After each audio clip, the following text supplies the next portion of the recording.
Walk to Moons, Chapter 23, The Badlands. Gramps said, "How's your snake leg, Gooseberry?" I could tell he was worried about Gram, but less about her leg than her breathing, which was still raspy. "We'll stop in the Badlands, okay, Gooseberry?" Gram merely nodded. She didn't even scold him for calling her Gooseberry. The closer we got to the Badlands, the more wicked were the whispers in the air. Slow down, slow, slow, slow. "Maybe we shouldn't go to the Badlands," I suggested. "What? Not go? Of course we should go," Gramps said. "We're almost there. It's a national treasure." All along the road into the Badlands were signs for Wall Drug, a famous drugstore in Wall, South Dakota. "Don't miss spectacular world-famous Wall Drug," and a little further on, 70 miles to Wall Drug, and 10 miles later, 60 miles to Wall Drug. "What is this gol dang Wall Drug?" Gramps asked. "I'd sure like to know what is so gol dang spectacular about a drugstore." My mother must have traveled on this road and seen these same signs. What was she thinking about when she saw that sign, or that one, when she reached this spot in the road? My mother did not drive. She was terrified of cars. "I don't like all that speed," she said. "I'd like to be in control of where I'm going and how fast I am going." When she said she was going all the way to Lewiston, Idaho, my father and I were astonished. "How are you going to get there?" my father asked. "On a bus." "A bus all the way across the country?" "Yes," she said. "You still won't be in control of where you are going or how fast you are going." "I know it," she said. "I'm going to make myself do this, and when I come back, I'm going to learn how to drive." I could not imagine why she had chosen Idaho. I thought perhaps she had opened an atlas and pointed a finger at any old spot, but later I learned that she had a cousin in Lewiston, Idaho. "I haven't seen her for 15 years, my mother said, "and that's good because she will tell me what I'm really like." "I could tell you that, sugar," my father said. "No, I mean before I was a wife and a mother. I mean underneath, where I am Chanhassen."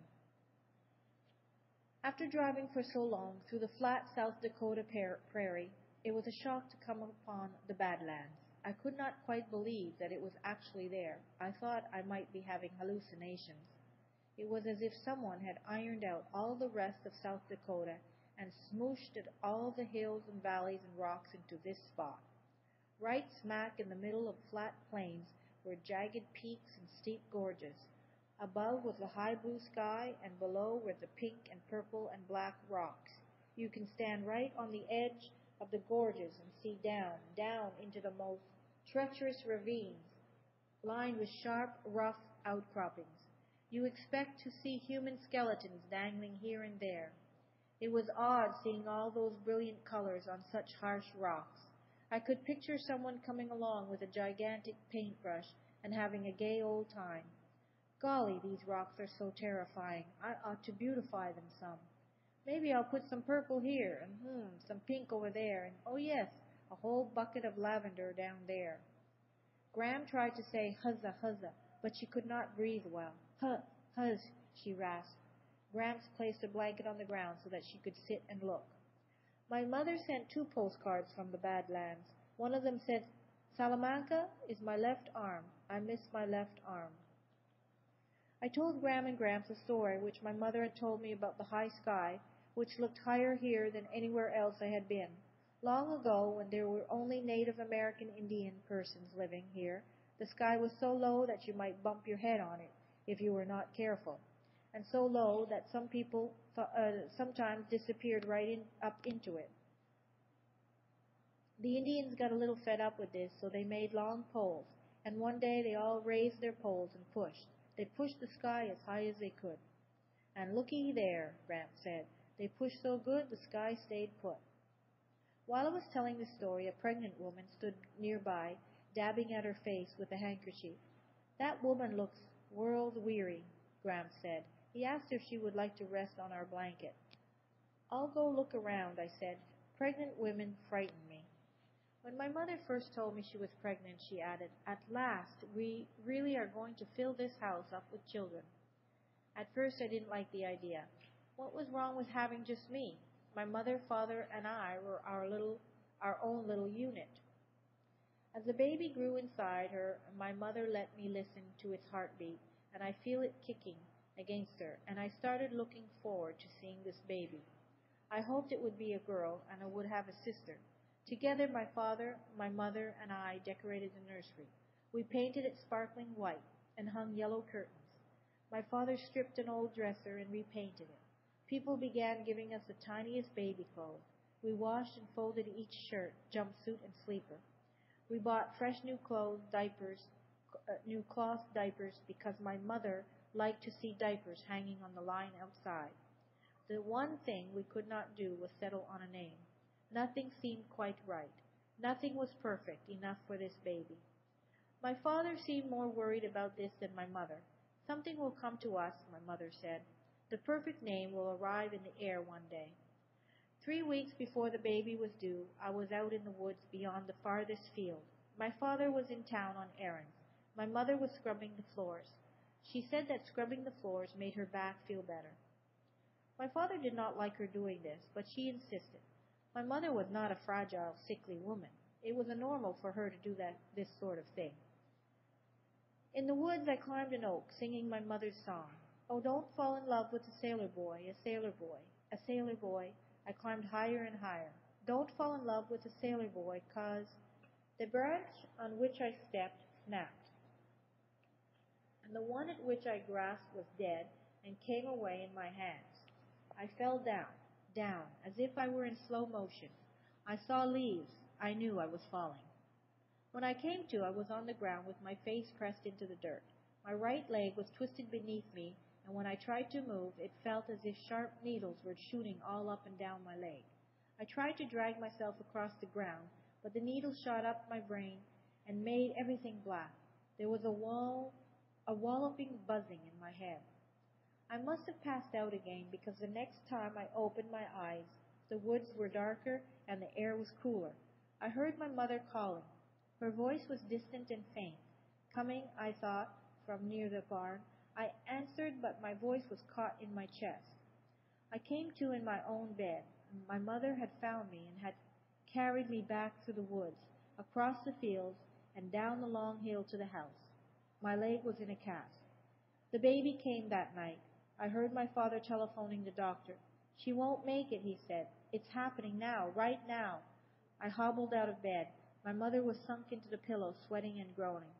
Something's wrong, she said to my father. Something's wrong. She saw me standing there and said, You shouldn't watch. I don't think I'm very good at this. In the hallway outside her room, I lowered myself to the floor. The doctor came. My mother screamed just once. One long, mournful wail, and then it was quiet. When the doctor carried the baby out of the room, I asked to see it. It had a pale bluish tinge, and there were marks on its neck where the umbilical cord had strangled it. It might have been dead for hours, the doctor told my father. I just can't say exactly. Was it a boy or a girl, I asked. The doctor whispered his answer. A girl. I asked if I could touch her. She was still a little warm from being inside my mother. She looked so sweet and peaceful, all curled up, and I wanted to hold her, but the doctor said that was not a good idea. I thought maybe if I held her she would wake up. My father looked quite shaken, but he didn't seem concerned about the baby anymore. He kept going in and touching my mother. He said to me, It wasn't your fault, Sal. It wasn't because she carried you. You mustn't think that. I did not believe him. I went into my mother's room and crawled up on the bed beside her. She was staring at the ceiling. Let me hold it, she said. Hold what? The baby, she said. Her voice was odd and silly. My father came in and she asked him for the baby. He leaned down and said, I wish. The baby, she said. It didn't make it, he said. I'll hold the baby, she said. It didn't make it, he repeated. It can't be dead, she said, in that same sing-song voice. It was alive just a minute ago. I slept beside her until I heard her calling my father. When he turned on the light, I saw the blood spread out all across the bed. It had soaked the sheets and the blanket. It had soaked into the white plaster of my cast. An ambulance came and took her and my father away. Gram and Gramps came to stay with me.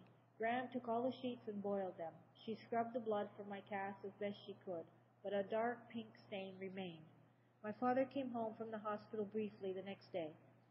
We should name the baby anyway, he said. Do you have any suggestions? The name came to me from the air. Tulip, I said. Let's name her Tulip. My father smiled. Your mother will like that. We'll bury the baby in the little cemetery near the aspen grove, where the tulips come up every spring.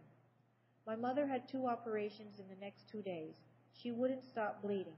Later she said, they took out all my equipment. My mother would not have any more babies.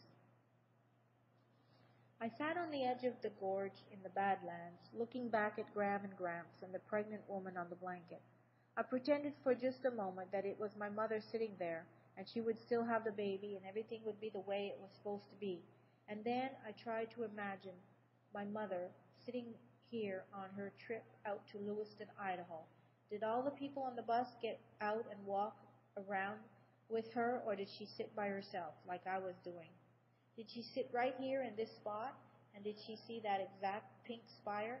Was she thinking about me?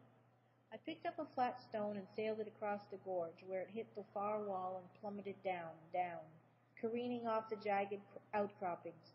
My mother once told me the Blackfoot story of Nape, the old man who created men and women. To decide if these new people should live forever or die, Nape selected a piece of bark and said that he would drop it in the river, and if it floated, people would live forever. If it sank, they would die. The bark floated. A woman said, try it with a stone. If the stone floats, we will live forever. If it sinks, we will die. Nape dropped the stone into the water. It sank. People died. Why didn't Nape stick with the bark, I asked. Why did he listen to that woman? My mother shrugged. If you had been there, you could have made the rock float, she said. She was referring to my habit of skipping stones across the water. I picked up another rock and sailed it across the gorge, and this one, too, hit the opposite wall and fell down, and down, and down. It was not a river. It was a hole. What did I expect?